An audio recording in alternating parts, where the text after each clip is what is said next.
In 1963, a sweeping survey was conducted in the southeastern region of Turkey, which included a site known as Gobekli Tepe, or Belly Hill.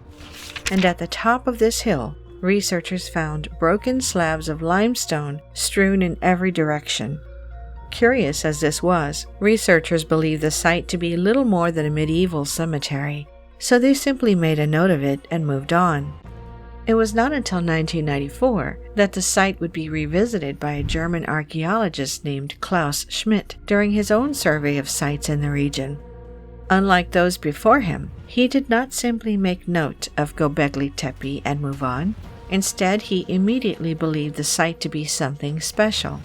Far from merely a medieval cemetery, according to Schmidt, it was clear right away this was a gigantic Stone Age site. As research began, Schmidt would be proven correct, and in fact, it would go much further than even he imagined. Buried below the surface of the hill were a series of megaliths up to 18 feet tall and weighing as much as 50 tons, arranged in circular patterns and covered in detailed carvings of humanoid figures, animals, and abstract symbols. Even more important and more astonishing, the site was carbon dated at between 9600 to 8200 BCE, making it at least 5,000 years older than Stonehenge. Simply, Gobekli Tepe was home to the world's oldest known megaliths. But who had been around that far in the past to create something so unbelievable? Who had moved Gobekli Tepe's 50-ton blocks and inscribed them with such detailed carvings? As Schmidt put it, we're 6,000 years before the invention of writing here. The mystery only deepened as the study on the site continued. In 2014, researchers digging deeper into the site uncovered evidence of a year-round settlement. This implied that the builders of Gobekli Tepe had not simply been nomadic hunter-gatherers who had built a monument in the middle of nowhere, as had been assumed, but an established civilization, one older than any on record. Who was this civilization, scientists wondered, and why had they not appeared in our history books previously? To this day, research continues, though so delicate is the site that barely 5% has yet been excavated. As more and more is uncovered in the coming years, what new revelations will emerge about the site and the mysterious civilization that built it? Furthermore, some are asking why they would have built it, and why such effort would have been put into such a massive building project so far in the past. For many, answering the why would have profound implications on our understanding of human development. Some believe that Gobekli Tepe will prove to have been a religious site for one of the world's earliest religions. Schmidt himself called it the first human-built holy place and a cathedral on a hill, while others speculate that it could have been the world's first astronomical observatory aligned with the Sirius star. In either case, the implications would be substantial. But in fact, in 2017, two scientists came forward with a different and even more significant answer. That year, chemical engineers Martin Sweatman and Dimitrios Tsikritsis began examining Gobekli Tepe's famous Vulture stone, a pillar intricately carved with depictions of different animals, figures, and designs, which had long puzzled scientists. The two men believed that the Vulture stone was, in Sweatman's words, encoding some kind of information, and upon closer examination, they thought they knew what that information was. They proposed that the animals depicted on the pillar were, in fact, zodiacal representations of ancient constellations.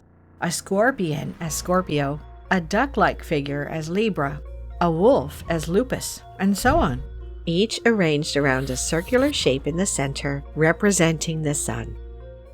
In this way, Sweatman and Tsikritsis believed that the Vulture stone provided a date stamp for some sort of event in human history, the carvings recording a time in the past when the constellations were arranged as they were on the stone. But what could this event have been? Sweatman and Tsikritsis believed the Vulture stone provided an answer for that too. They declared that the series of square symbols near the top of the pillar, with strange lines descending from them, represented the fragments of a comet falling to Earth. while the headless man in the bottom right corner symbolized the disaster and loss of life these fragments brought to the earth. As they proposed in their seminal article in Mediterranean Archaeology and Archaeometry Journal, the Vulture stone was a memorial to this devastating event, probably the worst day in history since the end of the Ice Age. Their most interesting and important piece of evidence that this was true was not simply their interpretation of ancient carvings, but what happened when they tried to determine when this proposed comet event had taken place. If the carvings were recording a specific date according to the alignment of the constellations, then what was this date? Using computer software, Sweatman and Socrates had determined 3 times in the past in which the constellations were aligned as depicted on the Vulture stone: 4350 BCE, 10,950 BCE, and 18,000 BCE.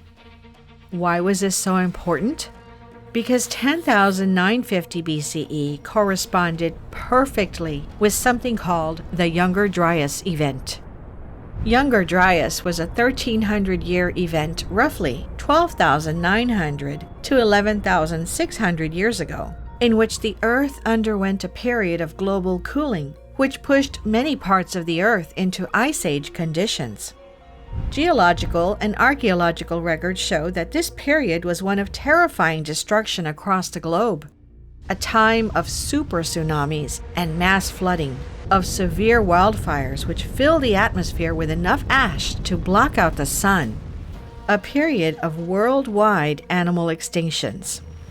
While the existence of the Younger Dryas event is well documented, scientists have always been unsure of what exactly caused it.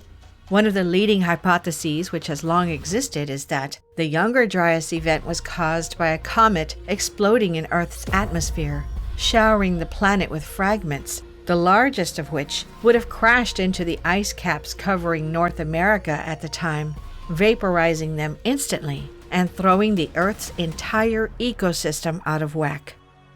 According to Sweatman and Socrates, the Vulture stone at Gobekli Tepe showing the constellations in exactly the position they would have been in when the Younger Dryas event took place was, in fact, a record of the event taking place and, moreover, of it specifically being caused by a comet.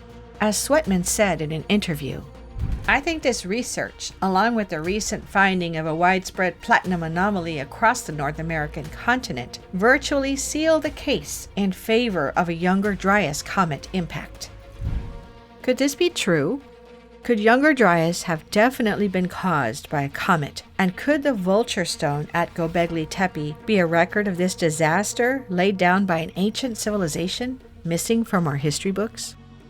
If so, what does this have to do with the underground cities found near Gobekli Tepe and all across Turkey? The answer may lie in the fact that Gobekli Tepe may not be the only place where a record of the Younger Dryas event exists in the region. Zoroastrianism is one of the world's oldest known organized religions, an Iranian religion based on the teachings of the prophet Zoroaster. Zoroastrianism is so old, in fact, that we're not even sure exactly how old it is. It first enters written history in the 6th century BCE, but it is widely accepted that its roots go back to at least the 2nd millennium BCE. Even then, it was almost certainly based on oral traditions, which were much older than that. However old it is, it's known that Zoroastrianism was the first to introduce and codify concepts like heaven and hell, judgment after death, messianism, angels and demons, and the dualistic cosmology of good and evil. In fact, it is well established that Zoroastrianism influenced the Abrahamic religions of Judaism, Christianity, and Islam, as well as Buddhism and Hinduism, and even Greek philosophy. Indeed, many of the foundational stories in these traditions are simply retellings of older Zoroastrian tales. Just look at the biblical story of Noah's Ark, which is a relatively straightforward retelling of the Zoroastrian story of Yima. In the Vendidad, a foundational text to Zoroastrianism, a man named Yima is given a warning of an impending catastrophe that will wipe out the Earth's human and animal populations. Instead of a flood, as in the story of Noah, Yima's catastrophe is to be a deep freeze. As the text reads, "O Yima, towards the sacred land will rush evil as a severe fatal winter. Evil will rush as thick snowflakes, falling in increased depth." Instead of an ark, Yima is instructed to build a multi-level underground settlement, a self-sustaining city with water and plants, and bring to it 2,000 human couples and every kind of animal. There, Yima is to remain, as Noah did on his ark, waiting out the deep freeze which would wipe out the rest of the earth. The story ends with Yima's people re-emerging from this underground city after many generations, having survived the fatal winter and thus going on to repopulate the earth. Here, a simple question can be asked. Does this not sound like a group surviving the 1,300-year deep freeze of Younger Dryas? Take a step back and begin to put the pieces of the puzzle together. Zoroastrianism is an Iranian religion. Iran, of course, shares a border with Turkey. Because the religion's earliest written texts were almost surely composed from oral traditions, which were much older, it's distinctly possible that they contain the traditions and stories of Turkey as well as Iran. Is it then possible that the underground cities found across Turkey were built as underground shelters to survive the extreme weather events of Younger Dryas, as recorded in the ancient Zoroastrian Vendidad text?